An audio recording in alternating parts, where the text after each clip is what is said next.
What's up, folks? Welcome to Casting Couch episode 4, and a quick announcement before the episode begins. Casting Couch is now available on several different streaming platforms. I have a list right here because there's a lot and I can't remember all of them. Spotify, Apple Podcasts, Amazon Music, Samsung Podcasts, Podcast Index, and a couple others that I've never even heard of and I don't want to bother mentioning. But now you have no excuse not to stream Casting Couch. So, on any of these platforms, you can just type in Casting Couch, Chappy Tits, or just Chappy Tits, Casting Couch. It should come up. But anyways, thank you for your continued support. Enjoy this episode. Have a blessed day. What's up, fucks? Welcome to episode 4 of Casting Couch. I'm joined today with Amy, my brother's wife. Mm-hmm. Now, you might be thinking, wow, that's a really fucking weird guest to have on your show. But Amy has an incredible story to tell, and I already know this is your favorite episode of this podcast. Everybody listening, this is going to be your favorite one. So let's start with gay thoughts. Gay thoughts. So I grew up in a very heavily Christian. I'm sorry, really quick. This is going to be the first ever episode on Apple Music and Spotify. So if you're listening on those platforms, God bless. Thank you. Now, gay thoughts. Sorry, Christian household. Yes, Christian household. Christian household, we don't question your thoughts. You're, groomed to grow up to be heterosexual, monogamous person. And I had been in my marriage for quite a few years, and we were driving down to a triathlon training camp. And I just remember my husband turns to me and he says, "Are you gay?" And my initial reaction was just to start bawling my eyes out, crying, because I was like, how can you tell? There was like kind of like this deep secret that I'd had my whole life, and not necessarily gay, but just, I think a lot of people question their sexuality. And so it started off as just like you'd think, and you'd be like, you just like imagine like doing stuff with a woman, and you're like, that sounds pretty cool. Yeah, and just kind of questioning like what that would be like, and am I interested? Clearly I was interested in men, and I was also interested in women, and so it's like, what's this? Like, my religion told me, that's wrong. Not knowing who to talk to is just kind of this deep, dark secret that I had, and fantasizing about female actresses versus male actresses. So who are some of your favorites? Natalie Portman, Keira Knightley, Winona Ryder, but Natalie Portman, number one. You definitely have a type for the tall, thin white women, for sure. They all look very much the same, and they all have like short hair. Wait, no, only Natalie Portman has short hair, and only right now. But she's just, I don't know, there's something about her I'm definitely into, I have a type, but they all kind of look very similar. Yeah. And that was always kind of like my favorite, like, women that I would think about. And that does make sense based on how things went. Exactly. Okay. Let's make up some fake names really quick, just so nobody gets upset. All right, my brother will be Russell. And then Matthew. Does that work? Matthew's great, yeah. Okay, and then Catherine. Does that work? Catherine, yeah. Okay. I might slip up a bit, so I might even just use terms like my ex or something. All right, for sure. I want to edit this as little as possible, so try and avoid slip-ups, but if you get one, don't worry about it. I'll edit it. It's all good. Okay, so, and I can imagine having gay thoughts when you grew up in like a super Christian household. Were you Mormon or just? Yeah. Okay. Born and raised. And you were born and raised in, you said, Nebraska? Connecticut. Okay. Close. Okay. Is that close? No. Isn't Connecticut on the East Coast? It is on the East Coast, but how is Connecticut? That sounds cool. Connecticut's an awesome place. It was like living in a forest, but it's super green. Very green, very just condensed with trees and stuff like that. And definitely being Mormon out there, like we were the minority, a lot of everybody else there, growing up with the Jewish community and the Catholics, like Irish Catholic, Italian Catholics and stuff like that. So moving to Utah was a big shock. I think that even was kind of like even more like the culture here, like I don't even know how to explain it. And when did you move to Utah? When I was 16. Okay. It's been a while. 2003. Oh my God. Okay, yeah, that was a while ago. Yeah. Everyone right now is trying to figure out how old you are based on those facts. Oh, I'll drop my age in here, but okay, so gay thoughts. You're driving down to St. George. Yeah. Okay, you're driving down to St. George with your husband. He turns to you. Are you gay? Mm-hmm. Go from there. And I just started to cry, and I just told him I don't know. Mm-hmm. And so then we started having conversations about kind of thoughts that I've had, since high school, and obviously what are my favorite women. And of course I'm asking him how did you know, and he just said that he could tell, but he never really specifically, I think, told he never me. named any examples of when he was like, no, he just kind of questioning it. I guess we had already been married. So if that was 2016 and I got married in 2008, that would have been 8 years of marriage. That's quite deep. That was a long time. So yeah, so he had some time to figure that one out. Do you think it was just in the little things? Yeah, I'm not sure. I mean, I guess I'd always said I really like Natalie Portman, and then he'd always ask me if you could have sex with any guy, any man in the world, who would you have sex with? And I was just I don't know. I really liked Russell Crowe, but just because I liked his character in Gladiator, but I'm not sexually attracted to him, but I'm I guess he would. But so again, but then he's females, and I'm oh my gosh, this woman and this woman, and Angelina Jolie, you and just la, go la, la. off. Yeah, and he could see me light up, and so clearly there was some interest and some curiosities there that I think he's just gonna pick up on a little bit. Okay, all right. So you had that conversation. How did Matthew take that information when you were I don't know? So he took the information and really wanted to give me opportunities to explore it. So he was actually pretty open-minded to it. Yeah, very open-minded to it, and wanted me to learn a little more about it and explore it. So that's when, around that time, we had decided to leave the Mormon church. I just kind of felt I wanted to do something different. I wanted to kind of find myself. And so it was a really big transition time.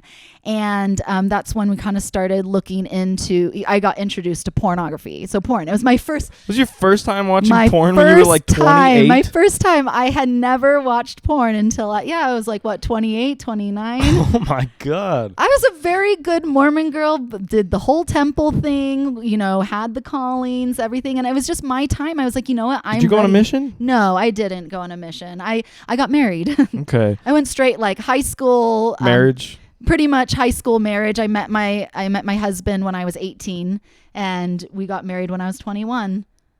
That's not quite as quick as the usual timeline goes, but still. Yeah, it's still pretty not a lot of time for experimentation, not a lot of time for dating or just finding yourself, which I think is super important. When you're in your 20s, that is the time to explore, and I just kind of surpassed that because I was I don't need to explore. I am monogamous and I am heterosexual, and this is what I'm supposed to be. And I found my husband, and we're going to get married in the temple, and we're going to have babies, and we're going to do the Mormon thing.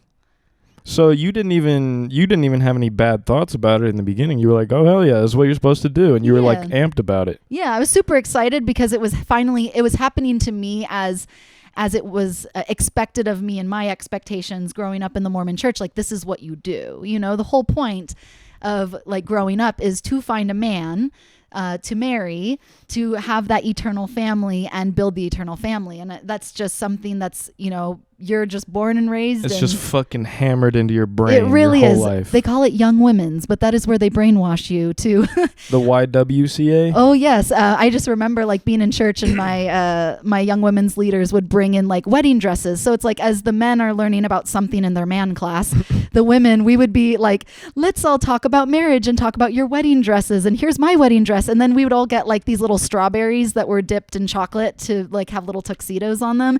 And we talk about our future husbands and kind of what we're looking for and stuff like that. So, I mean, there was some other things we would sew and make little projects for, kids and in starving countries and things, but it was never the whole goal was to get married in the temple. That is getting married in the temple to a man, and preparing yourself for your husband so you are ready for him, so you can cleave unto him. These are words within the Mormon church. Cleave unto your husband. He is your leader. He is the priesthood. Jesus Christ. So yeah, so super misogynistic for sure. They're just sort of grooming you to become like the best possible housewife. Exactly. Like that is the goal. I mean, I'm sure it's changed now. And I, of course, like this is my experience. So I always have to say I have friends. Subjective experience. Subjective Don't take it experience. so Yeah. damn serious. It's honestly, and some people love it. You know, some people are like, this is great and this is what I want to do. And I say to them like kudos, but when it wasn't working for me anymore, I was out, you know. So yeah, you're a pretty independent person. You're pretty autonomous for sure. Yeah. Have you always been that way? Yeah. Your whole life? Well, I come from a family of 6 kids within 10 years. So I had 5 siblings. And, you know, my mom, she was really busy like taking care of kids, and she trained us to be independent. That's what she wanted us to be. She wanted all of us women, because as I said, 5 girls, 1 boy at the end. She wanted all of us to be independent, you know, be able to take care of ourselves. Like school was really important. So actually when I was going the route of like marriage, my parents were actually against it. They wanted me to have more experiences. They wanted me to finish school, you know, even though like we were Mormon, it was kind of this conflict of, you know, so That's I want to. super interesting how your parents were actually like wanting you to experiment and like find yourself and stuff. Yeah, like they're like have a year abroad, like don't get married so quickly, you know, take some time to date around, you know, and they came around to it, and they, you know, accepted my spouse into the family, but it wasn't something that they wanted me to rush into. So it's like we had that Mormon side of things that like, yes, marriage is the end goal, but we also have, you know, growing up in Connecticut, like people don't get married in their young 20s in Connecticut. So my parents are from New York and Connecticut, and they don't have that like that mindset of marriage early. They want, you know, get married, you know, later, you know, not like super late, but experiment, go to college, like go live in a dorm, go live on your own, like date around a lot. Don't just jump out of high school and hitch up. So it was interesting. A little bit of conflict, you know, it's like. So would you say there's a big difference between Utah Mormons and Mormons elsewhere? Oh, yeah. Big difference. I've heard that before. Huge difference. I knew this one guy who was a Mormon from California, and he said, yeah, us out there, like, we don't identify with Utah Mormons. Like, we call them Utah Mormons because they're so different and like kind of extreme. It's very extreme, and I think just with a culture where you have so many people that are like of the same mindset. Yeah, it's an echo chamber. It just you bounce off each other, and you feed, and you feed into it, and it just becomes extreme. It builds. So like when you're a minority, you know, you have to acclimate to everybody else around you. When everybody else around you is Catholic and everybody else around you is Jewish, you know, you're the odd one out, and so you can't. Like there are things that you can't expect other people to do. You can't expect all the businesses to close on Sunday. You can't expect all of your friends not to drink or not have sex. You know, out in Utah, it's not the case. It's not the case because you can like you can expect them to do that. You can expect them to do that because so many people have those same expectations too. So it as I said, it feeds off of each other, and nothing wrong with it. It just is different, you know, and different is okay. Just maybe not for me, you know. Yeah, I understand. Yeah. So. Gay thoughts. Yes. In the car. Confrontation. Yeah. Your husband was supportive. Go from there. What he wanted you to experiment. So I'm guessing in his mind he was like, oh fuck yeah, threesome time. So it didn't jump straight to that. It went to the porn route and started to like see. You watched porn like together? Yeah, we would watch it together. Which I know that's a normal thing. I know people do that. And honestly, like I find it very very intimate. Like when you have your spouse or your partner, and you're kind of learning yourself and learning your sexuality, because I had no experience with sexuality, like no experience of not like knowing terms, not knowing like certain moves or whatever. And so this was really like a whole new education of intimacy for me. So you had to learn what it meant, the Eiffel Tower, the devil horns, like you had to learn all that, huh? I still don't know the names. Okay, but the I'm sure. Eiffel Tower. Oh my God. 2 guys, woman in between, like hands and knees, you see? Eiffel Okay. Tower. Devil horns, guy. See? Yeah. Okay. Yeah. And then there's the other. Yeah, that's the devil's threesome, and then the other one is 2 girls and 1 guy. Yeah. I don't know if there's extra terms for that one, but anyways, so what would you guys watch? Were you just did you both watch like lesbian porn, or was it like threesome, like what? Yeah, girl on girl threesome, and like as I said, the girl on girl stuff was definitely what I was like most curious about. So that obviously, you know, was kind of my vice. But my favorite porn, Dude, every guy that's listening to this is like, dude, fuck yeah, Okay, let me lesbian porn. and there's a lot of, and I hope that there's women out there who are listening to this, like maybe not feeling so shameful about Make sure you talk into it a little more directly. Oh yes, women that don't feel so shameful for like. Okay, you're a little too close. Oh no, I'm too close. There you go. They're right there. Right yeah. there. So I'm hoping that there's women out there that don't feel like ashamed. Like maybe I'm speaking and someone's like, that's how I feel. You No, know? 100%. That's why I wanted to do this. I feel like people could benefit from this, you know? Yeah, that they can hear like it's okay. Like sex is okay. Like, you know, it is a natural thing for. We fuck to reproduce. It's normal. Yes, and it is meant to be enjoyed, and it is meant to be for you as you want it, and whether that's, you know, with a man, with a woman, with 4 people, 10 people, by yourself, like it's all meant for you, and we're supposed to experience pleasure. Like pleasure is a good thing. It's not a shameful thing. It's a good thing. It is so unfortunate how much religion demonizes sex and like makes people feel shameful and guilty about it. It's so fucked up to ruin such a beautiful thing. Like it's nature. It's a part of life. Like dogs fuck each other all the time. Exactly. Dude, there's gay dogs all the time. Gay cats. Like it's so unfortunate. I mean, you got to keep in mind we are literally animals. Yeah, exactly. And this is what we were built to do. Mm-hmm. You know, I mean, we were built to eat, sleep, and have sex. It's the circle of life. Yeah. I mean, you have to fuck to like continue the human race. That's why we have chemicals in our brain that encourage us to fuck, that make us horny. Exactly. So yeah, if your parents are religious and tell you should wait till marriage to have sex, tell them to fuck off. No, don't tell them that. It's your own timing, you know. It's so personal, like, and it's your own timing and how you want to do it, because, you know, once you get married, like that's a commitment, you know, to one person. I mean, unless you go the route that obviously we went, but it's like, you know, like experiment a little bit, you know, try things out, see what you like, see what you don't like before settling down to one, you know, one person. Just, let your girl put her finger in your ass one time.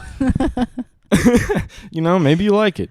You never know until you try. I mean, that's kind of my... Do it in the shower, just any, you know? Yeah, and so going from... exactly, like going from the porn and kind of being like, oh, okay. Like it really was like an educational experience. It really is. Porn teaches you. It does, and at the same time, I do feel like that there is some not reality about porn. Obviously, and so I don't want people to like get the... I think where it becomes a problem is when people get that expectation, like, oh, every woman is going to look like this, or every man is going to look like this, or everything's going to be this way, and there's so much more involved in it. So as long as you keep your expectations, like use it more from an educational standpoint. But I will tell you, my favorite porn that I will recommend to people, especially if you are interested in either, maybe you're in a committed relationship or a marriage and you are interested in opening up your marriage or joining the swinging community or going poly, the best porn is the show Swing on Playboy TV. It is the best show, and it is so. If you like reality TV, it is couples who want to practice swinging, and they sign They go into this swing house. I think it's in like Vegas or something, and they set up their boundaries on a piece of paper, so they communicate. This is, you know, kind of what we want to do. This is what we not want to do. These are our kind of like restrictions. Are we going to be in same rooms, separate rooms? Are we soft swapping, where we're just like, soft swapping is more like oral and like kissing? Are we full swapping, like having hard swap? Yeah, like having the oh my gosh, full on penetration. Penetrative sex. I'm screaming in here. So they sign the contract, and then they go and they meet. They're given like a whole group of swinger couples who've been swinging for years and years and years, and they're very experienced. And this sounds like an expensive ass production. It's like, this really sounds good. It's really good. Is it filmed with like TV cameras and shit? Yeah, it's filmed all with TV cameras, and obviously I'm like, it's porn, but it's like not porn. It's like a weird porn reality TV show. Yes, and so they get to meet all the people, and then they do games where they kind of like loosen up, you know, because everybody's always so nervous meeting the first time, and they do sexy games, and then the couple can decide if they want to go. They have this thing called the Red Room, and that's where everybody gets together. It's kind of a big orgy. They can kind of pick who they want to be with. They can see what they want to do, and then from there they might pick another couple to bring up to their room to themselves so they can experience. and it's all filmed. But what's great is that at the end of it, they have a marriage therapist, and the marriage therapist splits up the partners, and it's always usually a heterosexual couple, so like a man and a woman, and they ask them what they thought. And they get to explain like their jealousies and their feelings and if they would do it again. And at the very end, they said, was this just a fling? Or are you going to swing? And they get to decide if they're going to do it again and join the swinging community. But they talk about relationship. They talk about setting boundaries and trust and intimacy. And so much of swinging, like you really have to be in tune with your partner and trust them when you're going to go like exchange something so intimate with a stranger or with these other people. So I highly recommend it. So again, Playboy TV, the show Swing, you won't be disappointed unless you're just looking for like straight out porn, because there's a lot of talking. Yeah, it sounds like you need a lot of patience and dedication to watch this show. Like every dude listening is like, bro, I just want to bust a nut. Like I'm not here to get emotionally involved in the characters. Yeah, and it's reality porn, so it's also kind of like it's real people. More realistic expectations. Yeah, they're not models or porn stars, but it's great like from a perspective to be like, oh, that woman looks like me, or that man, like they're just normal people, and it makes it kind of more like, oh, like okay, like we can do this, like swinging is not just for weird crazy ass like nymphomaniac ass people. Like they're normal people that do it. Yeah, so we started watching that show. So it said 2016 we started watching that show. I got pregnant in 2017, so that kind of put a damper on things. When you get pregnant, your sexuality goes way down. They You're just postponed everything. It did postpone everything, and of course, like you try to kind of keep up with it, but like you're making a baby and you so it's like you don't feel super hot, like you're gaining weight and stuff. So I had my son in 2018. Get back to the fitness, kind of getting back to my routine. We start kind of dabbling in the idea again, but it wasn't until 2019 that we kind of were like, okay, like I think this is something like it kind of became more of a reality, something like, that we wanted to do. It's game time. Let's do it. Yeah. So for Christmas 2019, my husband gifted me, he set us up a Swingular profile. So Swingular is the Utah, it's Utah based. I mean, there's some people from Idaho in there that kind of jump on the Utah train. Utah has a huge swinging community. You can find so many people on there. They're like, oh my God, that's like, I know that person. Weirdly fucking surprising. Yeah. Wait, did you see a lot of people you recognized? I did. I actually met a few, and I'm not going to say because, it's like. You met up with them? Well, like I would just text them and be like, "Hey, like I see profile. I saw your profile, and it's like saw your boobs." Let me know if you can let me fuck your husband. It wasn't more like that because there's so different categories and stuff. But anyway, so my husband had set up a Swingular profile. He's like, I set this up, and he just used some pictures that I had sent him and set it up without my permission. But at the same time, like he knew that we were kind of into it, and then. So what's cool about the profile is that you sit down and it's like, are you into girl on girl? Check. Are you into like guy on guy? No. Are you into BDSM? So it's just like super extensive. It's a super extensive list, but then when you're looking at other people's profiles, tells you like what you match right. with. So what if you're looking for a fetish? Like what if you're looking for like a more BDSM experience? You can go through someone's profile and be like, oh, I think they're cute.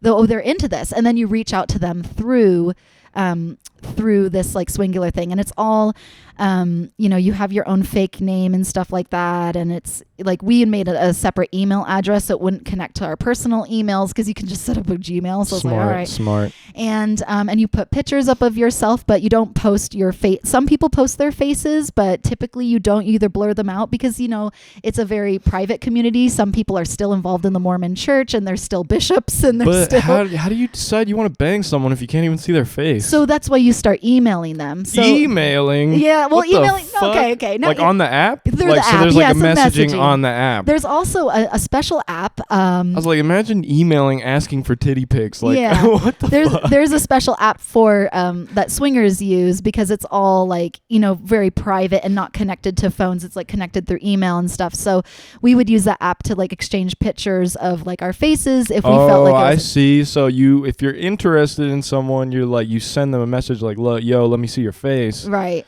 Got it. And let me just say that there had been times where the face did not match the body, and we definitely turned some people down because it was like, happens, you know. You have to be attracted to them. Like if you're gonna go have a sexual experience, it's a shameless sex app. If you don't think they have a nice face, like it's what are you gonna do? It just didn't work. You're not gonna put a bag on their face. It's just not nice. Well, it's funny because somebody, it was so weird. We found this couple and like they were very bodily attractive. Like the woman had all of this work done, very stripper-esque, and they sent a picture of their faces, and the woman looked like my ex's mom. And so he was like, no, I can't do it. And I was like, oh, they're so cute and they're so nice. And he's like, I can't. So yeah, but we did have a good time, like meeting a lot of people, a lot of Mormons who were like, this is my first time, or I didn't get to experiment, before getting married in the temple. I didn't get to experience my sexuality. So a lot of women looking to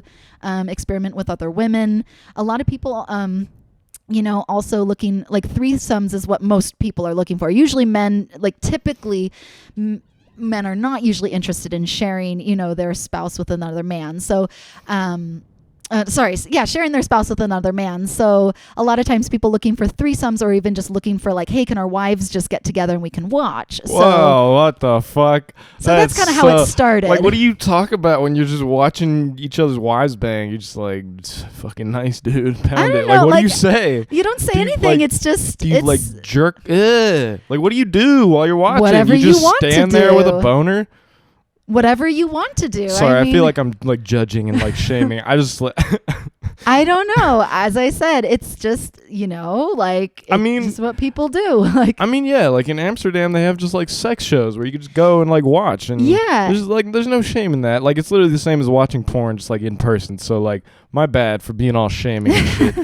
I'm gonna double check and make sure that we're rolling on video really quick. Oh yeah, but take a pause. No, don't pause. Like, you just keep talking. I'm gonna go check. I don't even know what I'm talking. Like, from here. What do you think? I'll pick it up. First experience. So you get the app. It's Christmas 2019. Your husband shows you the profile. You set it up.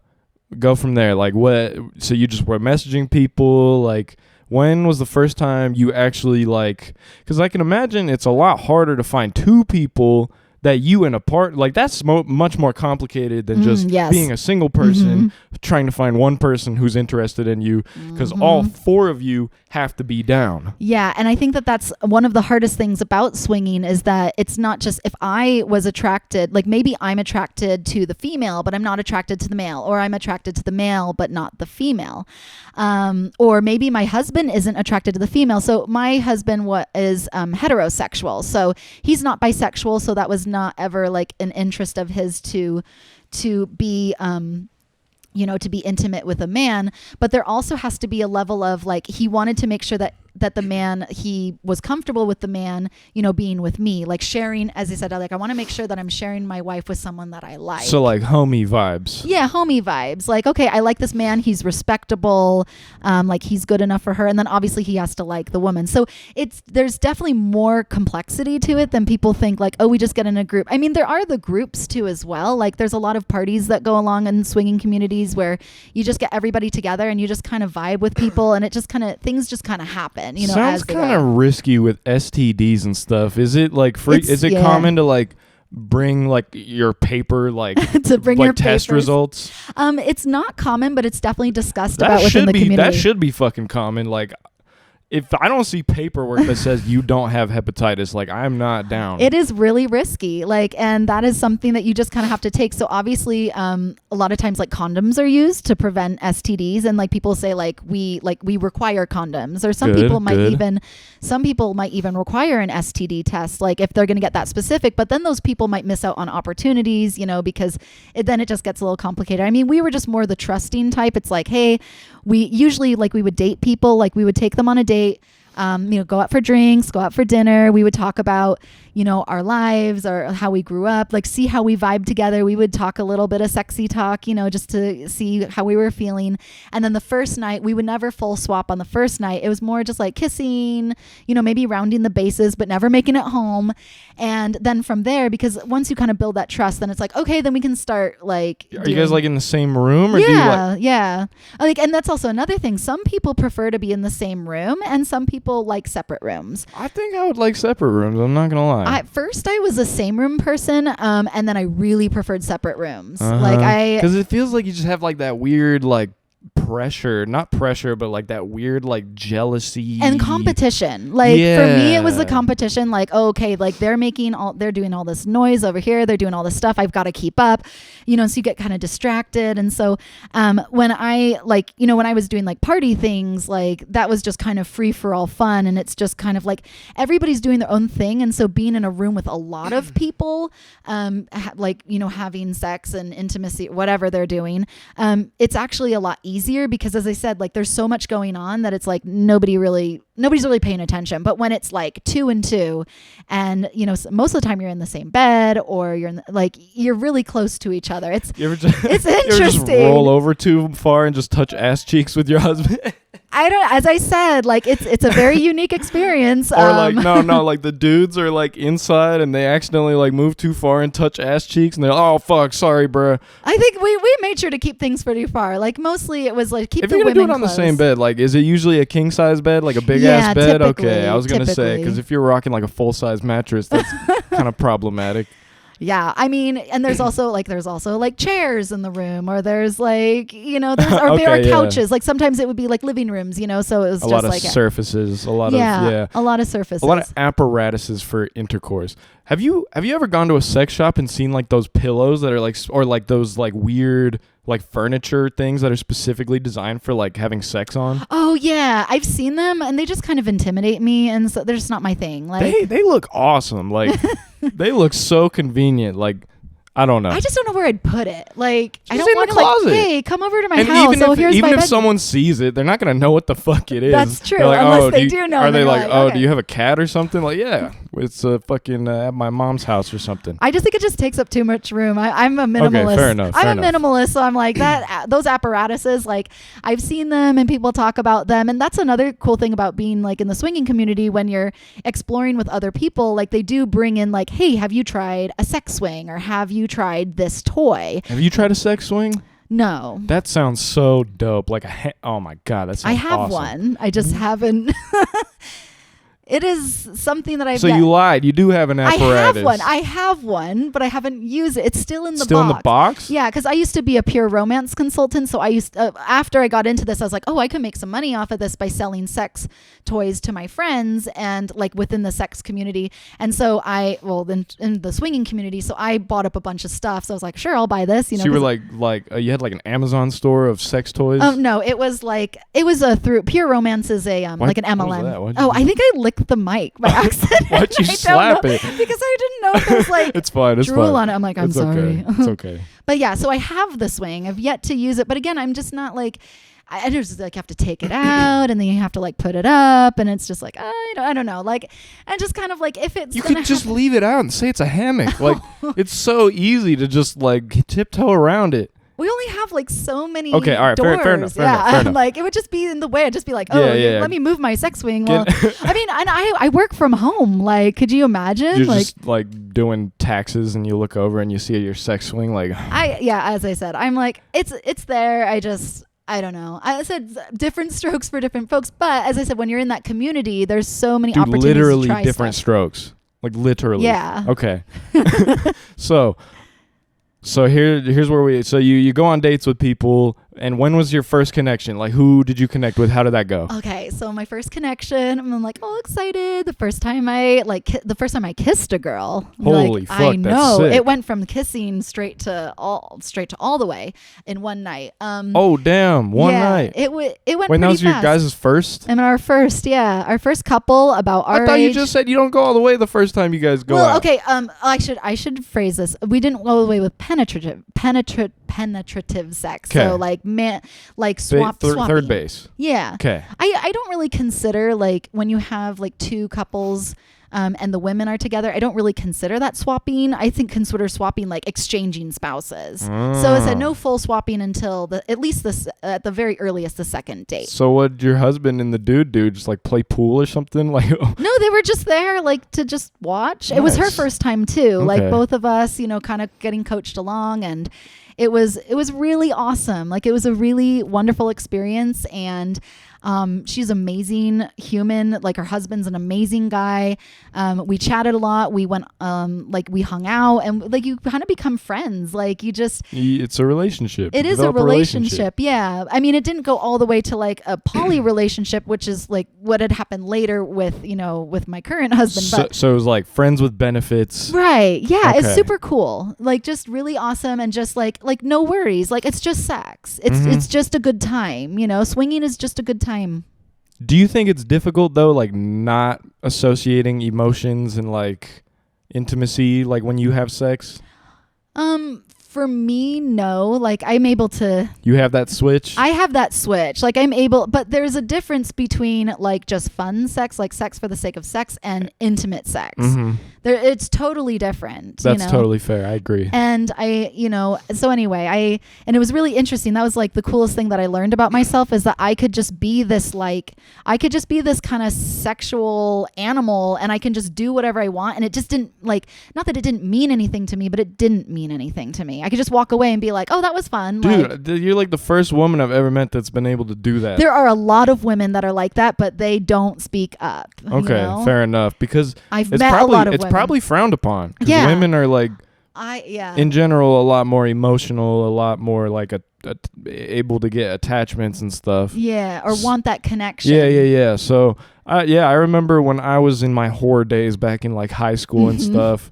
Like I got a lot of hate from a lot of women. Like, how can you just do that? How can you just like fucking not care and like not have feelings for them? And it's like, I don't know. I'm just fucking 18 years old and fucking horny. It's not that complicated. Yeah, and it's interesting. It's always like, oh, that's a guy thing, and it's like, like girls can do it too. There are definitely. They just hide it. There are definitely women with like very masculine mindsets, right? And I've always felt like I've had a masculine mindset. Oh, totally. Like your work ethic, like how driven you are, and like very masculine. I'm like, energy, I want to, like, sure. I got that competition, like, yeah, and so that was like really cool. It was really cool to just. I'm just gonna say, like, it's really cool to just like fucking leave. Yeah. Fuck and leave, and then just Come be like, oh, cool. and go. And then you just go meet the next couple, then you just fuck them, and then you just leave, and then you go to the next one, fucking leave. Like, and it's just like, oh, it's just a good time. But so after that experience, then we kind of got into the group thing. Do you think it could be like, it could become an unhealthy habit though, if you just keep doing that? I think it could, like, if it was something that you got addicted to, like, I think addiction, like if it was something that you like felt like you needed, I don't know, like, I guess I thought there was something wrong with me. Do you think it could fuck up someone's ability to like develop a real meaningful connection? Or well, but that's the thing is, like, so you weren't worried because you already had a connection with your husband, so you knew you were capable of that. Yeah. And then when you found out you were also capable of like hitting and quitting. Yeah. Then you were like, oh, fuck yeah. I'm like. And what's nice is it was hitting and quitting, but not really, because these people, like, I still really like them as people. I still am friends with some of them. And I'm just like, well, I mean, just more like social media friends. Yeah. I was going to say, like, do you guys ever just hang out? No. I mean, like, we had thought about hanging out after the divorce that would come later in the story. But like, but yeah, it just kind of was like, I mean, I had changed, and as I said, I was just there for experimenting, and so were they. Like, we all knew what it was. It wasn't, swinging is not an intimate relationship. Swinging is just about fulfilling fantasies, exploration of your sexuality. Nobody's joining the swinging community to get divorced. Nobody's joining the swinging community to find a more intimate connection with somebody else outside of your partnership, outside of your marriage. And that's talked about a lot. That's not why people do swinging. So the step beyond that is polyamory, and that's when you kind of cross that threshold. Like, that's a different group. And polyamory, for those listening, means like relationships. So poly meaning many. Wait, so monogamy is when it's a relationship with one person. Yeah. Polyamory, or polygamy, if you want to call it that, is a relationship with multiple people, and not just sexual, but like in relationship, like emotional like too, in love, like the whole 9 yards, like relationship. So I don't consider swinging relationship. It's just friendship and fun. Okay, I see what you're saying. Yeah. Okay, so you have that connection with the first couple. It goes well.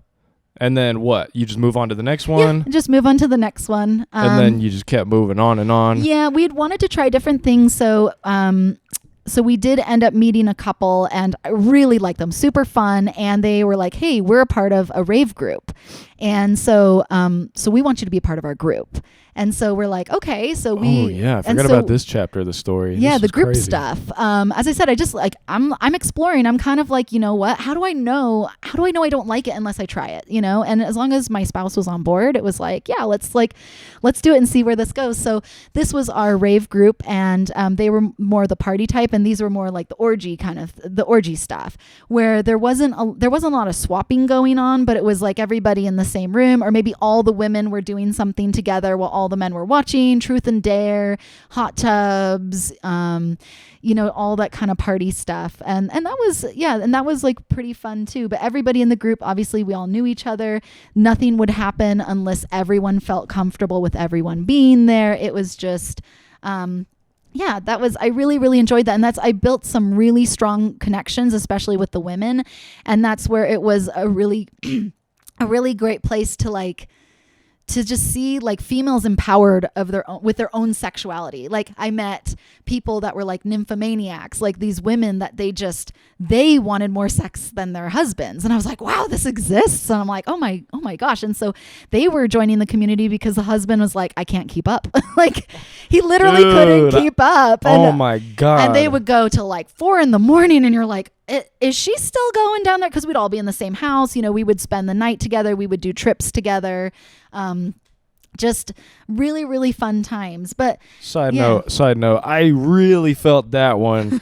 When I was in like high school and stuff, my sex drive was insane, and I was just like so prideful about it. But in recent times, like one good sexual encounter and I'm good for like a week. I swear to God, like I'm out for the fucking count. And I used to not be that way. And it's like, I get that. If you're a dude and you're in your like 30s and your wife is just constantly like, let's fucking go, round 2, round 3. I know what it must be like to be like, I can't keep up. You're just sucking the soul out of me. I swear to God. It was amazing. I was just like watching somebody just like.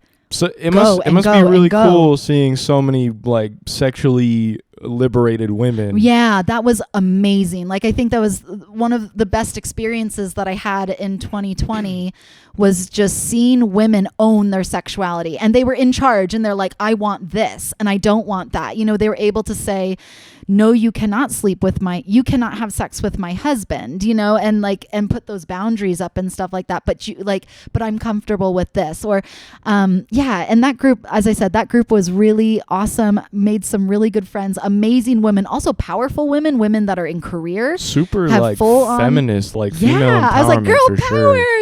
It's just so cool. And I was like, oh yeah. It's really fucked up how nowadays like men who fuck a lot are like considered like cool, like pimps, like, oh fuck dude, he fucks a lot. But a woman who fucks a lot is like shamed and called like a hoe and stuff. Yeah, it's that double standard has been there for so long, and super fucked up. If you think that way, you're fucking stupid, in my opinion. And I don't want to speak up for all women and say like, oh, women have this secret that they want to have sex all the time. It's really dependent on the person. Like you can be either or. You can be a man and want sex all the time. You can be a man who doesn't really. I've met men who are just like not super interested in sex, and I've met women who are not very interested in sex, and women that are like super into sex. Like sex is their hobby. Did you ever meet like a couple where like the dude was like literally just like turning asexual, and he's like, I just don't really want to fuck, and like she really wants to fuck, so in order to stay together, I gotta let her fuck. Not necessarily asexual, but I have just seen super that. low sex drive, just kind of just sitting on the couch eating chips,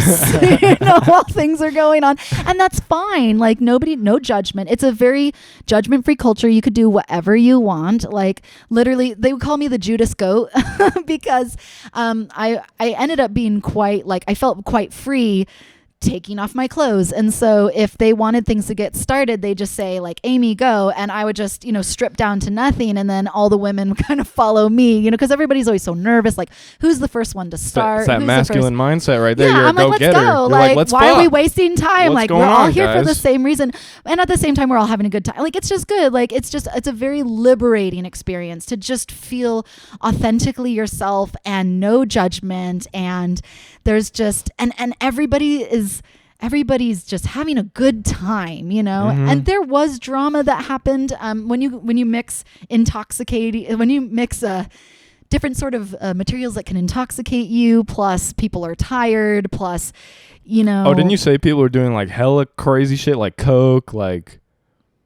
Perhaps. Obviously, don't want to get anyone in trouble. You're not going to get anyone in trouble. Nobody knows names. I didn't see. I don't know what I saw. All I know, I was clean. So for me, like when I was going into these situations, any sort of party, any sort of this, my thing is like, I need to be sober, because if I need to be intoxicated to do this, I shouldn't be doing it, because that's not authentically what I want to do. I want to be in control. I want to consent and say yes. And so everything I did, completely sober.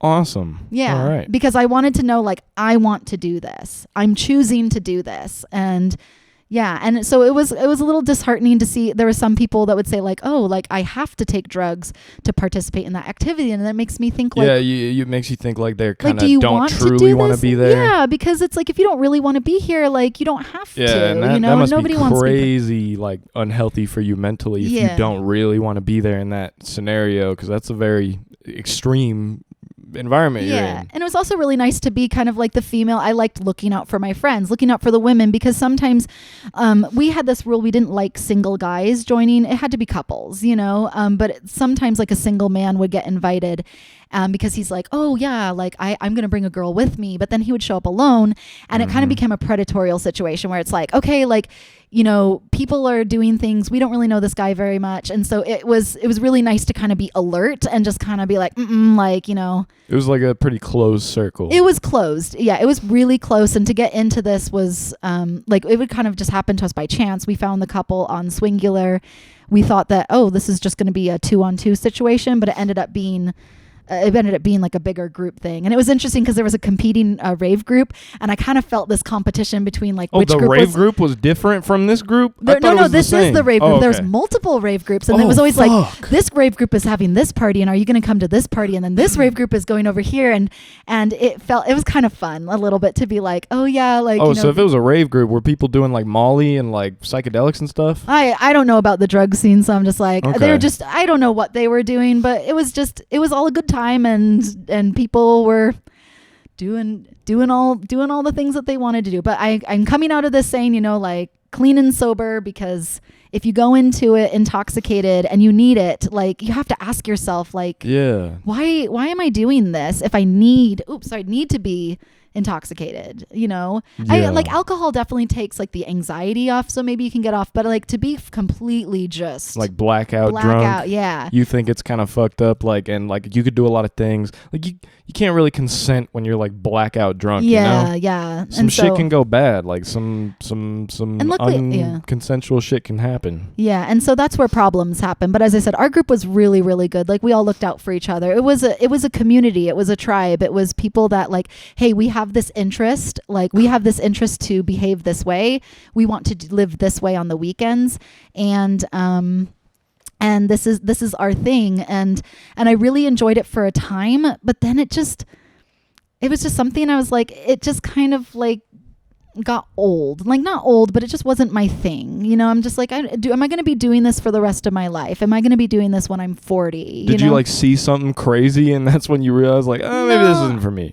Like you saw someone just like snort coke off someone's ass. You're like, I just saw some, not girl fights, but like a lot of drama. Yeah. Like a lot of jealousy. It wasn't jealousy, more so than it was just drama between some of the girls and, you know, and just, but I mean, that's common. Like, it was like any. I can imagine a lot of drama happening because of like a lack of transparency. Like, deep down, a woman is upset about something and she's not like brave enough to explain it to this woman who's like sucking off her husband or whatever. Well, that group didn't swap. So that was also another thing. That was a non-swapping group. Everybody stayed with their spouse. Like, we had some experiences swapping with different couples, but there was no swapping within that group. Like, maybe later we'd go off with somebody. But even at that wasn't really the drama. It was honestly just drama that normal people have, like just in any group of like, you know, you didn't come to my birthday party, or you didn't wish me happy birthday. So like real normal shit. Yeah, just real normal. So it's like, it's interesting. I'm like, okay, like you're literally doing this stuff to somebody's husband and that doesn't bother you, but you're upset that like somebody sent you, like somebody looked at you funny or gave you a weird text. That's super weird. What the fuck? I would not expect that. I don't know. It's just, but as I said, and it wasn't like, I really enjoyed the people, but it just wasn't my scene. Like I was experimenting and I experimented and I realized, like, it was fun while it lasted, but I just really wanted to get back to my life, you know? So you were in the rave group, then like eventually you were just like, maybe it's not for me. So I tell my husband, I'm like, I don't want to be a swinger anymore, and I'm done. I said, I've experimented. I've realized that I like women. I like, they turn me on.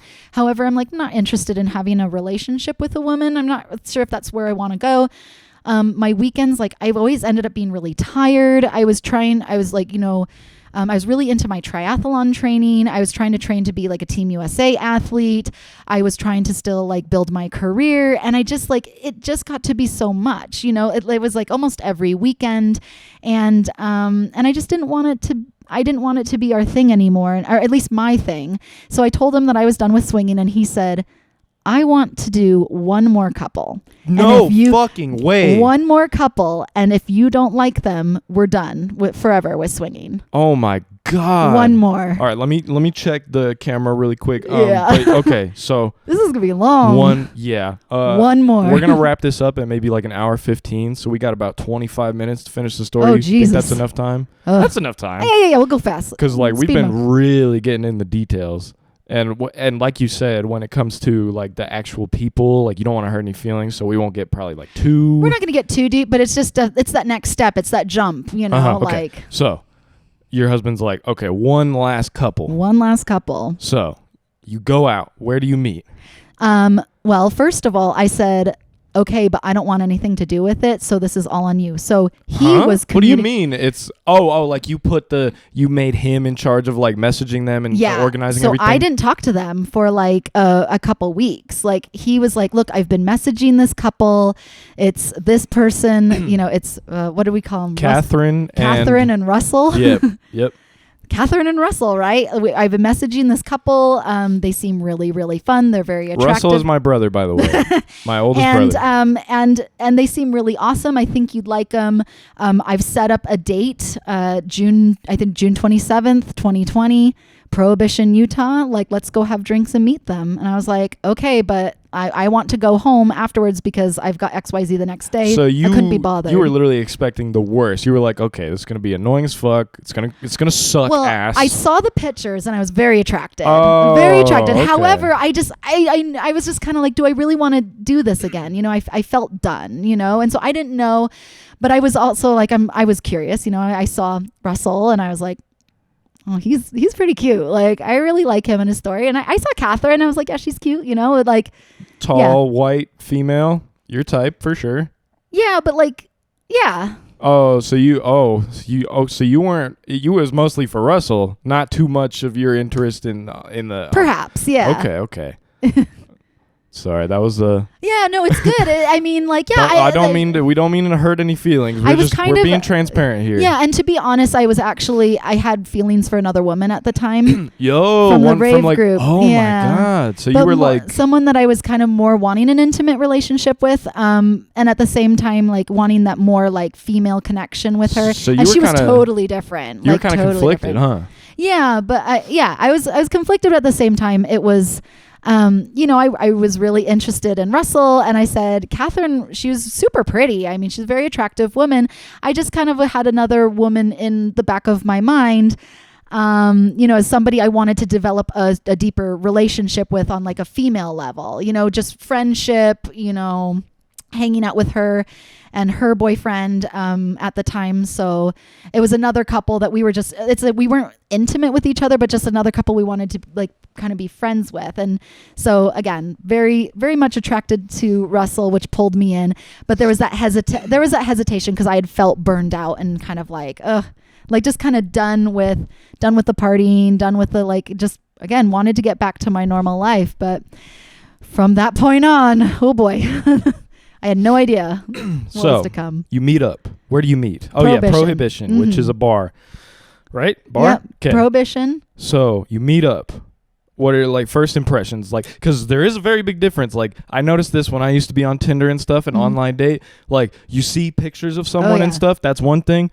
But then when you like meet them and feel their presence and like see them animated 3D and how they talk and stuff. Yeah. That was a big thing when I was online dating. Is like, what is their voice gonna sound like? That was always a big curiosity for me. Yeah. And then when you like that big reveal, it's crazy, huh? You're like, holy fuck. They were really tall. Like, that was kind of like, oh my gosh, they're tall. And like, I've heard a lot of people say like, wow, like from your pictures, like I didn't realize how tall they were. So especially Catherine, like I was like, oh my gosh. But she was also wearing heels and how tall is Catherine? Like 5'9", 5'8"? Yeah, and then you put heels. Plus heels, 6 foot. Yeah, Oh like my they were God. like the same height. I was like, whoa, That's but fucking crazy. but the conversations were really good. The food was good. The drinks was good. I actually did not, and I think she knows this, but I did not like her after the first date because there was some rude comments that were made, and I was just kind of like, like I'm not sure, but it's like, but I like your husband, so like a little bit of like pretentiousness. a little bit, yeah. I mean, just some like, you know, just some personal things. I like, you know, you start talking about your body and you start talking about your sexual experiences or what you've tried, what you haven't tried. Like judgmental A comments. little almost? judgmental. It was weird, but even, yeah, it was weird. And I just remember telling I was like, I really like Russell. I really like him. And was he like, I really like Catherine? Yeah, and I was like, I like Catherine, but like she really rubbed me the wrong way on that first date. And he's like, well, let's see where this goes, and we just set up the next date. Okay, sick. Yeah. So next date, how'd that go?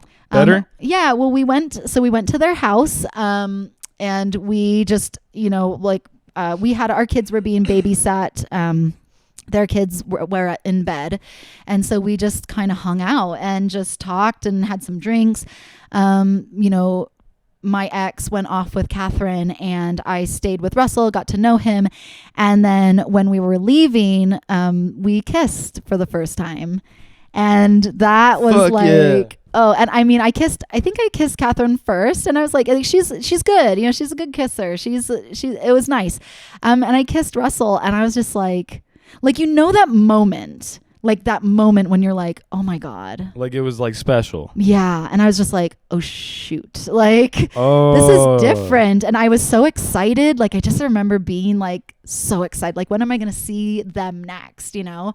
But in reality, it wasn't really them. It was like, when am I going to see Russell again? Yeah. And of course, there's still like there's that still bisexual side of me. So So it I'm was like thinking, it was yeah. a little bonus, a little perk. But I remember, so then I remember the third time, like we ended up like, you know, meeting up at their house again, and we were watching a movie, and I remember cuddling.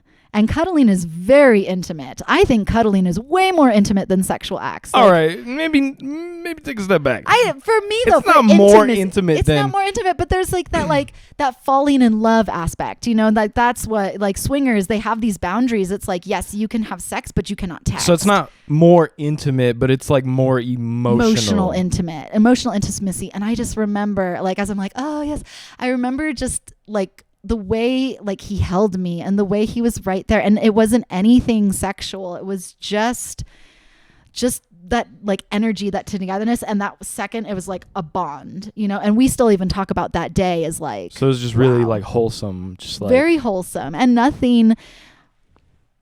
I can't remember what things were going on at that time, but I think we dabbled, like all of us kind of dabbled a little bit. Nothing, not our full first experience, but just, you know, rounding a couple bases, some kissing. And so this was the third time you guys hung out? The third time. So we were taking this one slow. Super slow. Super slow. So third date and still no action. That's real slow. Yeah, real slow. Yeah. So then the fourth date was planned, and it was... Oh, so you guys were like, agreed, like, we're going to fuck. We are going to do this on... Yeah, we are going to do this, and we actually ended up making a weekend trip out of it, and we ended up like getting a place. Where'd you guys go? We went up to the Homestead. I don't know where that is. That's in like Heber. So we went up to like Bridalville Falls in Provo. We did a hike. All right, just easy on the cities and some locations Provo and stuff. I don't want people to triangulate my location. Exactly. But so yeah, we went up to the Homestead, and it was just kind of like any other you know, swap night experience. I've been there, done that before. And it was, you know, our boundaries were same room only. so of course there was like 2 beds, obviously. And then, we kind of did our thing, and it was awesome. And then I just kind of decided, I was like, I just don't feel comfortable being in the same room. Like I really want some one-on-one time with Russell, and I want to go into another room. So while the other 2, I don't know whatever they were doing, we just left and we just sat in the bed, and I just fell asleep on him, and he just held me, and it was awesome. Like we had our experience was amazing and wonderful and awesome.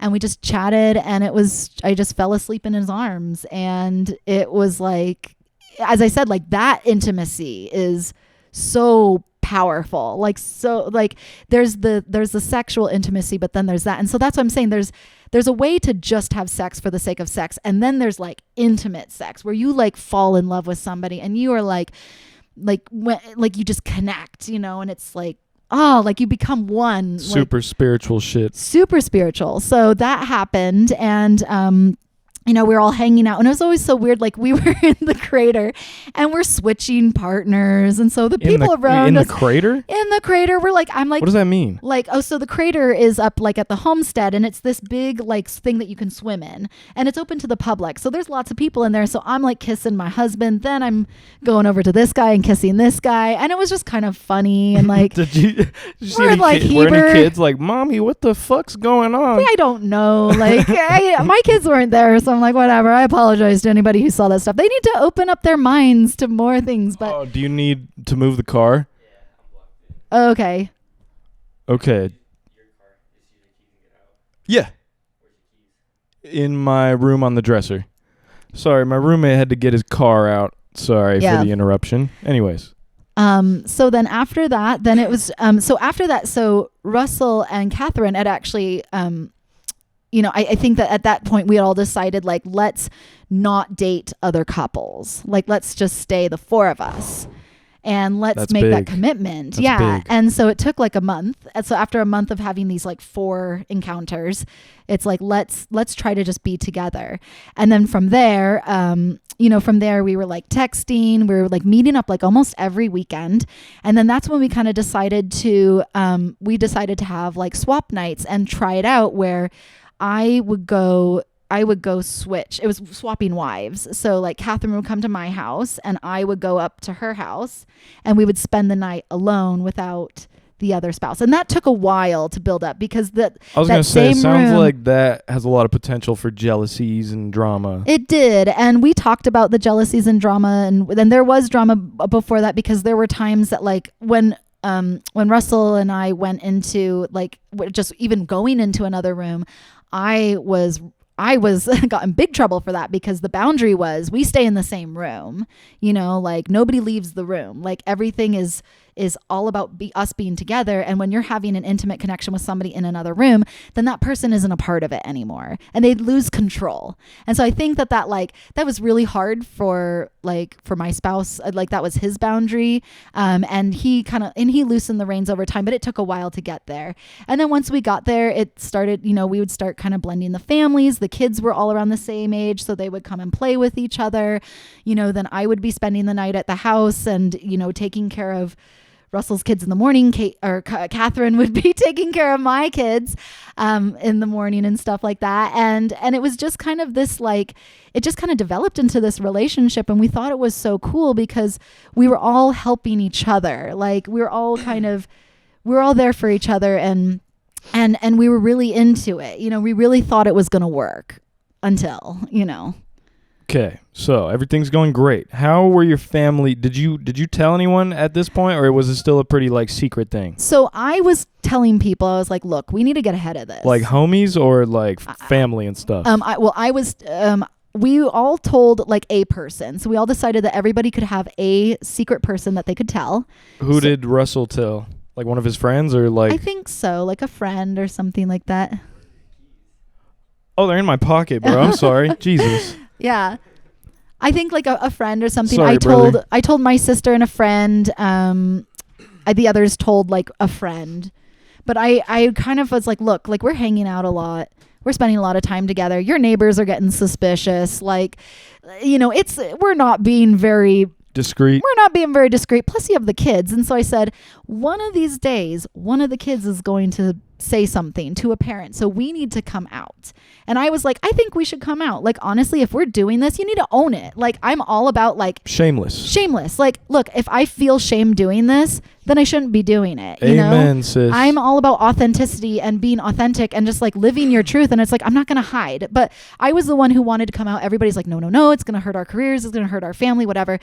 And then it wasn't our decision because. So literally the other 3 were all against it? I think they were, I mean, some were a little bit more for it than against, but I think everybody was like, let's wait off. How was Russell? Was he more for or against? I don't remember because it was around I can imagine him being more against because of our parents. But not only that, but just people having more of a private like life. Like I'm more of an open life. Like I share everything. I'm like, hey, guess what? Today I thought about killing myself. Let's talk about suicide. You know, like that's just me because I like if we're not talking about these things, then like, I don't know. I feel like being vulnerable and being open is helpful. So anyway, I wanted to be open. It was around the holidays. So I was like, okay, let's not say anything before Thanksgiving and Christmas because we're going to be a family. We didn't get to make that decision because one of the kids no fucking told way. Your mom.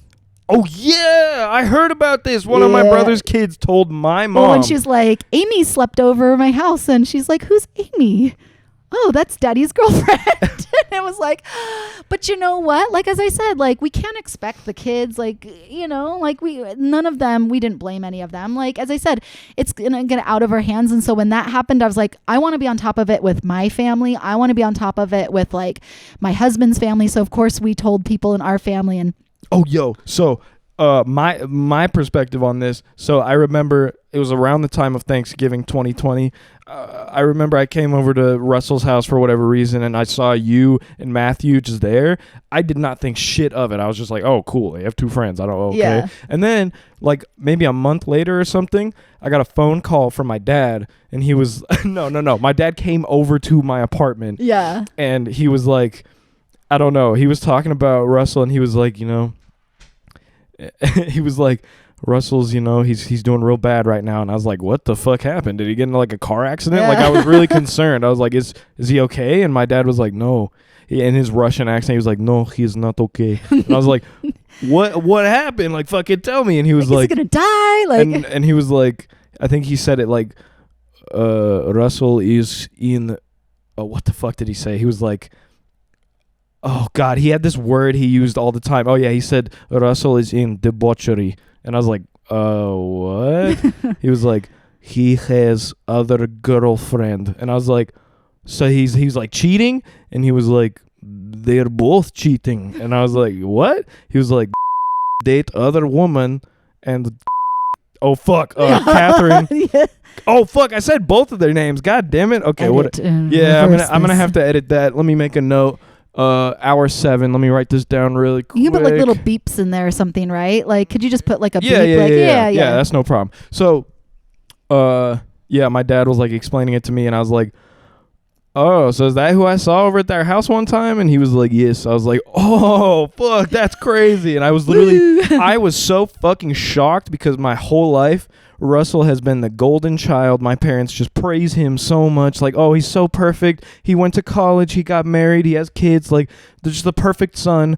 And I was like, no fucking way he's doing this. I was like, because I always felt like I was the black sheep, like the disappointment child. And I was like, dude, for once, I'm the good kid. And I literally, we always joke about that. He's like, my brothers can do no wrong now. Like he's like, you're welcome, brothers. Like I have now paved the way. You can do anything because he went all the way. He went all in. And I mean, I don't think that's necessarily true. Like we could still do some wrong, but in terms of the relationship side of things, I'm good. I'm in the fucking clear.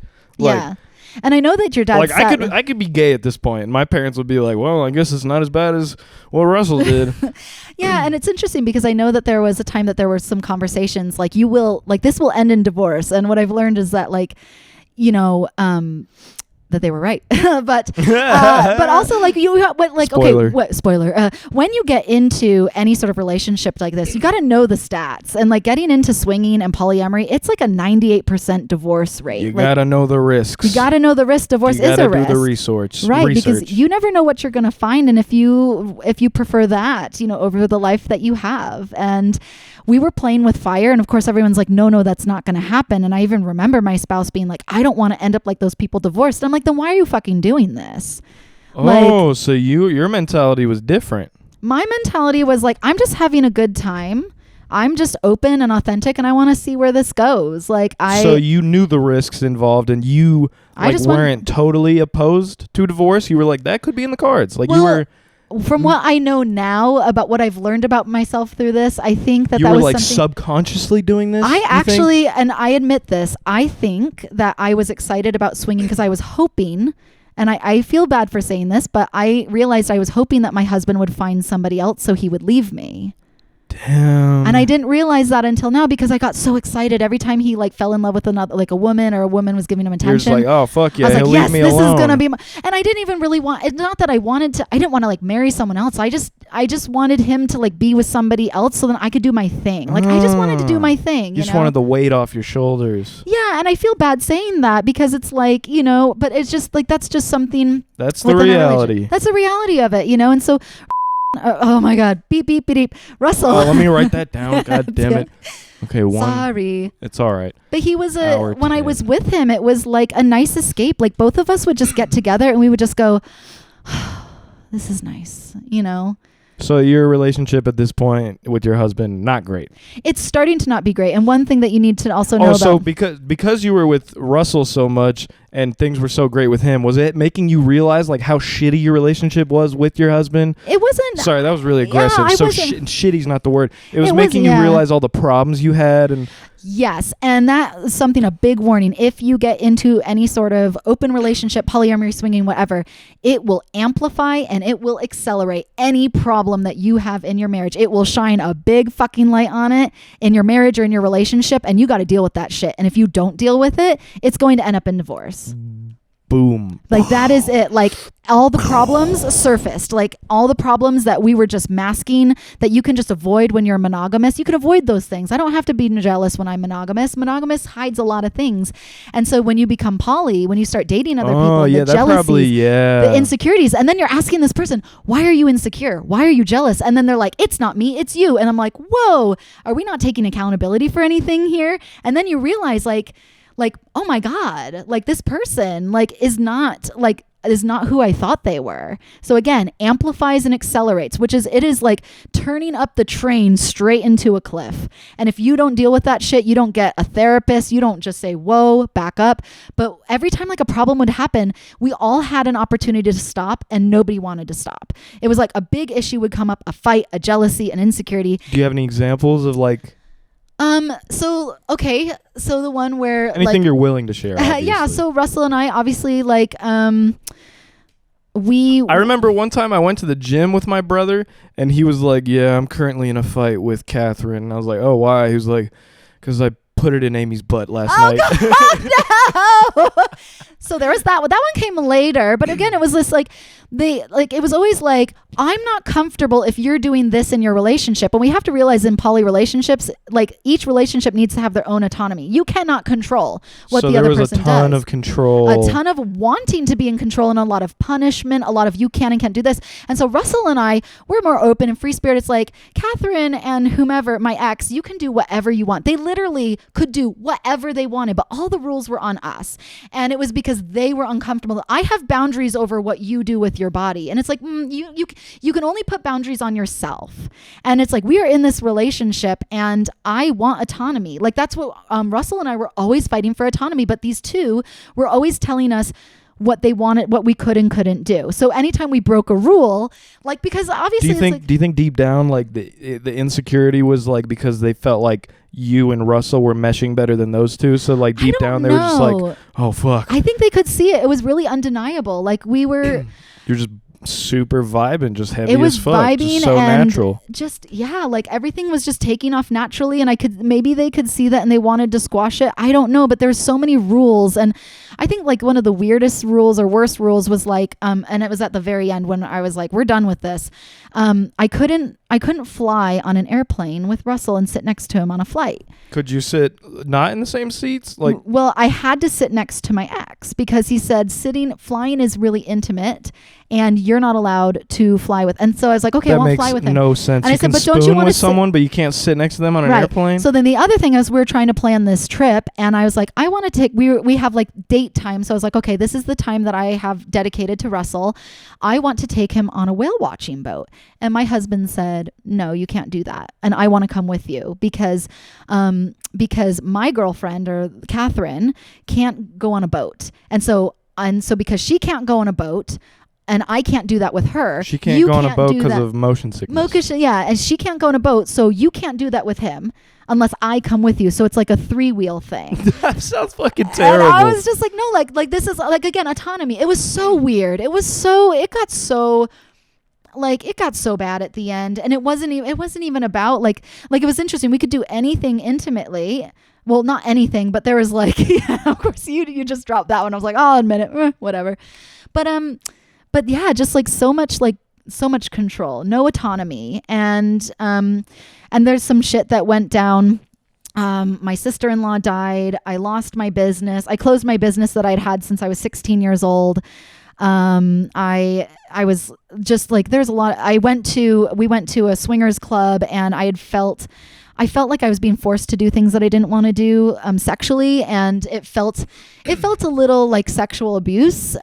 Things that I was like, Amy, you have to do this, you have to do that, because this person will be sad if you don't perform this act, or if you don't perform this act, then you will be punished this way. The relationship's over. And so I was just really messed up, like mentally, just like we're having a hard time. And my kid had a big freak out, and I ended up attacking my child. And so I had to go to therapy. When you say attack, like what do you just like? I just smack? like smack him, but it was more than a smack. Like it was pretty hard. It was some kicking and stuff like that too. Like I lost my shit and I took it out on him. And that's when my ex was like, if you don't get therapy, like I'm divorcing you, and you have to go on bipolar medicine because you are bipolar. So if you don't go on bipolar medicine and get therapy, I'm divorcing you and this relationship is over. And do you have bipolar?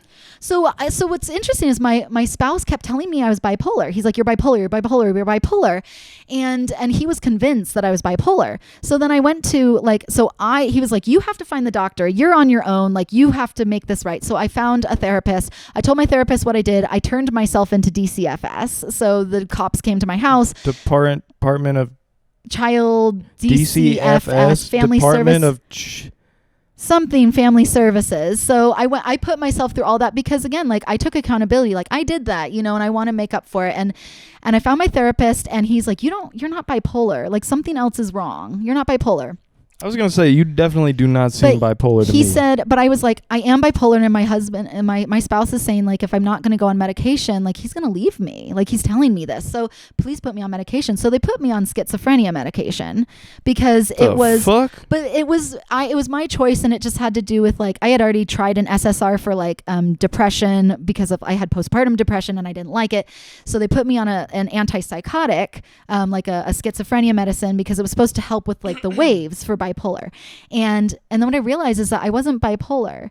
And what was interesting is that Russell, through the whole process, like where I was getting shamed from the other two, I was getting shamed like, oh, that was the thing. Oh, it was that night Russell and I were getting punished because we did something that we weren't supposed to do. So our punishment was, no, it wasn't that. It was, I can't remember what it was. I think that one came later, but we were being punished because we did something at New Year's that we weren't supposed to do. We broke a rule.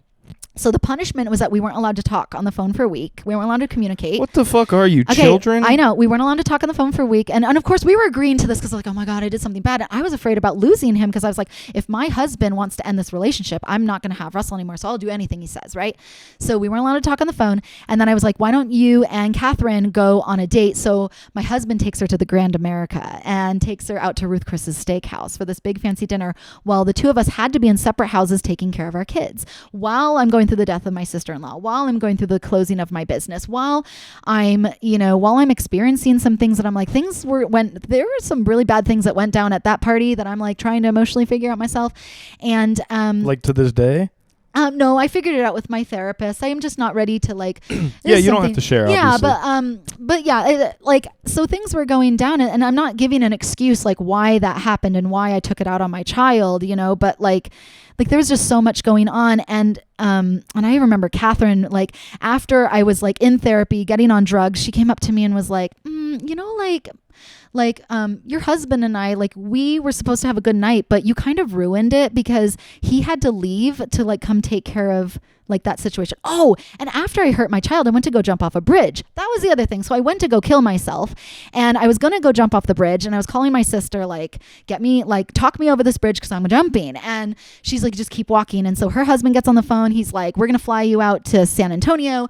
We're going to get you out of there. There's some shit going on. Like, you are not in a good place. I come home. My husband is like, if you leave, I'm divorcing you. If you don't do this, I'm divorcing you. All of this is over. So I'm like, oh, I don't want to divorce my husband. So again, like all of this really bad shit going on. And it was Russell who was there the whole time. Like, he's like, I'm going to help you get through this. And I understand. He was the only supportive one. He was the only supportive one. The only one.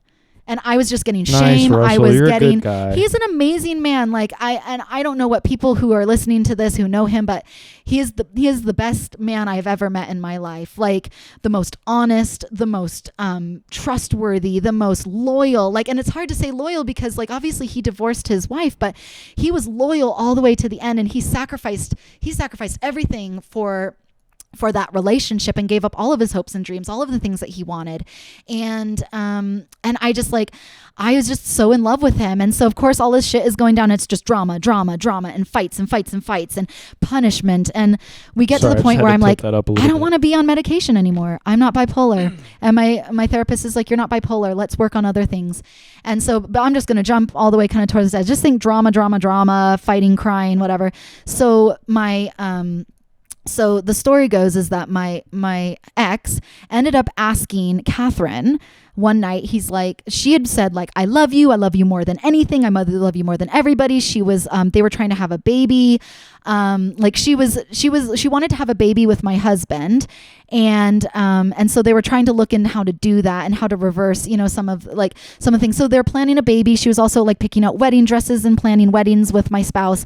And I was just like, I just don't feel this right. And Russell and I, we had this respect. Like we never talked about that stuff because it's like, hey, you're married. Like I'm not going to talk about getting married to you because like I respect. There has to be that respect for the spouse that you're married to. But as I said, like Catherine and my ex got to do whatever. So you didn't want to like put pressure on him. I didn't want to. You guys sort of like wanted it to be like authentic, and you wanted to you didn't want to force that on each other. All we wanted to do was just be with each other. I mean, it kind of got to the point at the end where we both were just living to wait till we got to be together. It's just counting down days.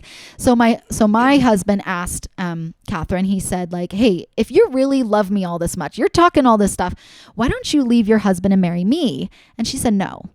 So I remember it was a swap night, and I'm coming home, and my husband's like, hey, I think this relationship is going to break up. It's over. And so really, I'll go really fast. No. You're good. Don't rush. So we're almost at the end. Yeah, it's almost, this is so close.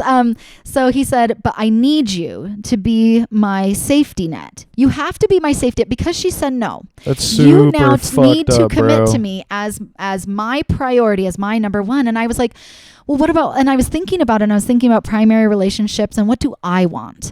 And I was like, do I really want to be somebody's safety net? Were you offended by that? Oh yeah, that's super I was really, up. And that was my wake up. That was my bam, Amy, wake the fuck up. Like, what the hell is going on here? Amen. And I you have that moment, and you don't see it until you see it. And that was like the light that God gave me. I was like, holy shit. I don't like this. I am depressed because I don't know what the hell is going on. I don't know what the fuck is going on. I am not living the life that I want to live. I'm failing as an athlete because I'm not able to keep up with that. I just lost my business. It's drama all the time. Like I'm wasting my life. What do I want? So I call up my sister and I'm like, get me a one-way ticket to San Antonio. And everybody agrees. I tell Russell, like, I'm going to San Antonio. I tell Catherine, I tell my husband, we book a one-way ticket. something happens. I don't end up getting there until a few days later. And while I'm on the flight, I'm just writing down, what do I want? Like, what do I want from my life? What are my values? How do I value myself? And what I realized is like, I want a career. I want to wake up and I want to go to work. You know, at the time I was a stay-home mom. I lost my business. Purpose. I want more purpose. And I was like, I want a career. So I talked to my therapist and we were trying to figure things out. I was like, this is where things are at. And he's like, Amy, I don't know, like, if we can save this marriage that you have, but you got to make a decision. Like, you got to start making choices. Because your therapist said this? And he is not saying that we need to get a divorce, but there need to be some decisions being made, because it's not going to, in his opinion, I asked him, I was like, what do you think? Like, I want to know your honest opinion. I trust him. And he's like, if you decide to stay with your spouse, it's going to take a lot of marriage therapy. So I was like, okay, I have 3 relationships. I have a girlfriend, I have a boyfriend, and I have a husband. And I said, out of the 3, which one can I eliminate first? The girlfriend, you know, because I'm like, I liked Catherine. I thought we were friends, but it was just like, it was too much because I wanted a job. So I was like, okay. So I called Catherine. It was July. So Catherine just wasn't willing to work, is what you're saying? No, I'm not willing to work. It was just too much. Like, it was too much like expectation. Like, you know, we having to plan our intimate, like, because you have to date everybody. So it's like, imagine going on like 3 dates a week. Oh, so you just didn't want to date a woman? Yeah, and it was just too much. I just didn't want to date 3 people. Honestly, I didn't even want, like, at that point. Okay, but like, I meant like that's why you eliminated her. Yeah, I eliminated her first because I was like, I like women and I like more of that like sisterhood. But I was like, but I don't really want to date them. I wasn't really into the dating thing, and that was stuff that we were fighting over. Was that we weren't having enough intimacy in our relationship as what she needed to be that girlfriend. I also remember back at this time, you guys used to do like Q&As or something on Instagram. And so that was a way for us to be connected. Like, that was something that we did because I wanted it to be like, I wanted that to be something that we had that we could like share and do together. Did you guys get a lot of views on those? I don't know. Apparently a lot of people watched it, but then like nobody told me, and I'm just like, I don't know. I watched one of them. I was like vacuuming my apartment or something, and I was like, fuck it, I'll put her on. And I just remember like, this sounds so complicated and yeah. So draining, so exhausting. Yeah. But I mean, sounds cool, sounds rewarding, but like, fuck, sounds so tiring. Yeah. So from the poly side of thing, like 3 relationships, too much to manage for what I wanted to do with my life and how I wanted to progress my life and my values. So I called her and I said, hey, I'm breaking up with you. The tears, the crying. And from this point, I just want to say that dating a woman is really hard. Thank you. You know what? I want to shout out to the guys out there, and I'm sorry, sisters. Straight guys or gay females. I'm gay females, straight men. Women are really hard to date. They really are. And there's a lot of... Not all women. Not all women, but the... Traditional women. And I don't even want to say but that like, and I don't want to sound mean, but it's just... that like, why don't you love me? Why aren't you doing this? Like and the texting. Kind of needier women. Yeah. And I was just like, dude, let's just have fun. Like, it doesn't, but again, like she had needs that obviously I wasn't meeting, and she's the right to speak up. And then I realized like, I don't have time to meet those needs, nor do I want to. So I'm going to break up with you, because if you really want to date a woman, like, I think you need a different person. So then she said, well, you can't date Russell anymore. And I was like, well, guess what? You can date my husband. But that's fine. And she's like, well, you can't date him because I'll be too jealous that he gets to date you and you don't get. It was very wild. So I was like, whatever. I break up with her. So then I call my husband and I say, hey, I've been thinking about this. My number 1 choice, I want to be monogamous with Russell. That is my number 1 choice. You said that to him? I said that to my husband. I said, fuck. my What'd he second, say? He didn't say anything. I said, my second choice, I will be poly with you as long as I can date Russell. Oh, shit. And I said, I can't not have him in my life. I said, I don't care. Like, so I said, if you were able to ask Catherine if she would leave Russell to marry you, I'm going to ask Russell if he would marry me. And I said, I think that's fair. I find that fair. You know, if he's going to ask that. I think it's fair. And totally we're both each other's safety nets. Okay, let's just both each other's second choice. Fine, let's live with that. And he was like kind of nervous. And I said, I'm going to call him tomorrow morning. And if he says yes, we're getting a divorce. So was Matthew kind of down? He was like, I don't know. I guess he called Catherine, and Russell said that Catherine was like crying on the phone and they were having this long conversation. I think they knew what was coming. But Russell didn't know anything. Like, he was just totally, because we never talked about that stuff. That was kind of a boundary breaker. Like, he is married. Like, I'm not going to talk about marriage to somebody who's married. Like, that's not what this is about. And so I was like, you know, I'm going to break that because I'm at this turning point in my life. I'm going to take this chance.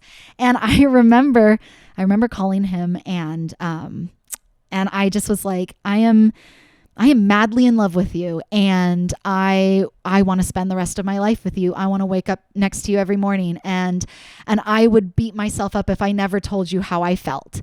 And so your attitude was kind of like, I'm just all out. You're just like, fuck it, man. If it works, fuck yeah, and if not, at least I tried. At least I tried. And even my spouse said, like, hey, I promised to go to marriage counseling. I promised to do all these things, like anything he could to do to save it, right? To say anything. And I was like, at this point, like, it's donezo, You kind of were just like mentally, you already broke up with him. I was just like, yeah, this is not my thing. We know that feeling, like when you mentally have already dumped someone and you're just like waiting for the people. time. Like, oh my gosh, like to have to dump like 2 people. Like, yeah, that's brutal. 24 hours. Dumping people is hard. But at the same time, I can't even imagine like after years of marriage, right? Too. It was so weird. And so obviously I opened my heart to Russell and I said, whatever you say, I'm ready for it. I just want to know if you feel the same way. And how was that moment when like after you asked that and then waiting for the response? Oh my gosh. How long did it feel? Oh, it felt like a minute, like that pause. But you just heard him take a sigh of like, I am madly in love with you, Amy. You are the woman of my dreams. You are the one that I want to be with. It was literally a movie. I was like, oh my God. Like, I wish it was recorded. Like you start shaking with this electricity of like, wow, I can't believe it. And then it's like, what do we do from here? We both professed to each other. And the next thing was to call our spouses and say, we're out. That's so sick. Holy fuck. And I remember I called my husband and I said, sick in a good way. And I said, I'm going to marry Russell. He said yes, so we're going to get married, and I'm leaving you. And he said, the two things he said, are you sure? And I said yes, and then he said, I want full custody of the kids. And that was the end of the conversation. Oh my God. And then it was just planning, and Russell was like, when you come home, we're going to build your resume. We're going to find you a career. Like, we're going to do this. It was all planning. And of course, Catherine was just, she never saw it coming, and that was more dramatic. It was, and then from there, over time, it's the time, is definitely healed that stuff. And there's still some stuff with it too. But man, that experience. And all I can say is like, I'm a total firm believer in just things are just supposed to happen the way they're supposed to happen. No, it absolutely is just like things worked out literally perfect. What if Russell had not married Catherine? What if they hadn't opened up their marriage? What if I hadn't married someone like my ex to open up their marriage? So far along, each decision along the way led to this. So you think it's destiny? It basically. was like, and we would always joke like, we don't believe in destiny, we don't believe in it. But I was like, there's no other way I could have seen this happening and having this experience and feeling. Wait, you guys don't believe in destiny? Well, like it wasn't not believe in destiny, but we just kind of thought of it like a joke, like haha. But I think like both of us after this were kind of like, whoa, like this was meant to happen. Like it was meant to happen this way, and you don't see it until I see it. So I always tell people like seize opportunity, don't be afraid, open up, be authentic. Because you never know where it's going to lead you. Like every small decision, it's like that butterfly effect, right? Like every decision led to this, to be this way. And now, so of course now, my ex and Catherine are married and they have all 5 kids. They have full custody of all 5 kids. Russell and I pay child support and we have 0 custody, but we do have visitation rights and stuff like that. And he's living out his dream, moving to Miami to develop his career, something he's always wanted to do. I'm living out my dream, having a full-time career and kind of developing myself as a person. I'm learning how to speak up for myself. I'm learning how to say no. I'm learning how to set boundaries. I'm learning how to stop the gaslighting. You're coming into your power. Yeah, coming into my power. And who knew? Like, thank you, swinging. Thank you, Swingular Utah. Like, I really do believe it was joining the swinging community and seeing women that were empowered, that took on their sexuality, that put me on this journey. And I'm so grateful. Like, as embarrassed, like I don't want to be embarrassed. Like, oh yes, that's a weird thing. And like, ew, like I couldn't do that. But it's like, for me, it was me coming into my own and taking my power and being my authentic self. And so that's why, but as I said, know the risks. Know that if you're going to get into those relationships, you're putting yourself at risk for divorce. You're putting yourself at risk for heartache. You're putting yourself at risk for STDs. So just know it and set those boundaries. But also with polyamory, if you're interested in polyamory, just know that you will have to look at yourself. You will have to look deep inside yourself, because it is going to challenge you. It is going to challenge every jealousy that you have. It is going to challenge every insecurity that you have. And you might not like what you see. You might not like the other person on the other side who you see. And it takes up a lot of time. It has to be, if you are in those relationships, it has to be your thing. Managing multiple relationships is very time consuming, and it takes a lot of emotional maturity.